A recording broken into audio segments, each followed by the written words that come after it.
actually feeling pain from food. Doctors are seeing more patients after all those Independence Day cookouts and picnics. Many people with similar symptoms. Tracy Townsend shows us what's going around this week. Summer celebrations bring family and friends together for fun, fellowship, and food. Many of those sweet memories, though, are turning sour because of what's going around this week. Healthcare providers here at OhioHealth urgent care centers tell us they are seeing a lot of people with complaints of nausea, vomiting, and diarrhea. Dr. Jason Pedrick, who is the associate medical director, says sometimes people call that the summer flu. People get a little bit scared, though, because they go to water parks and they're around other children, and sometimes they say, oh, is this bacteria? And there are things like E. coli and salmonella and shigella and crypto and all those things.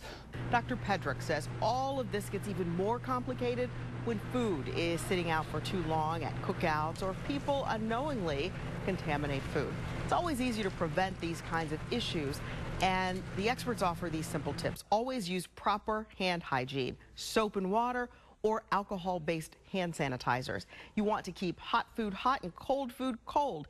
That really means that your food shouldn't be out of the cooler or off the grill for more than 2 hours, but 1 hour when the temperature is above 90 degrees.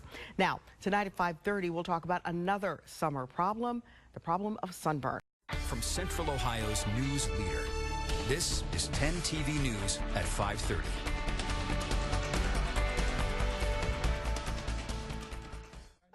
Well, exhaustion and dehydration are two of the health concerns getting lots of attention because of the recent excessive heat warnings we've been experiencing here and across the country. Sunburn is another problem and what's going around right now.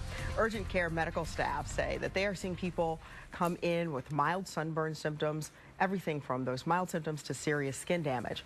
Dr. Jason Pedrick, who's the associate medical director for OhioHealth Urgent Care, told me that people aren't prepared for the sun, and that's really, you just need some sunscreen, and if you're not using it, then they're coming in for some relief. He says a self-limited sunburn will usually go away within 48 to 72 hours.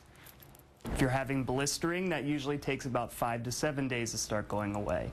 You don't want to pop the blisters yourself. You want them to go away on their own. When they do pop, there are some topicals you can use that'll help with the pain, but you should ask your doctor about those because you don't want to cause any infections.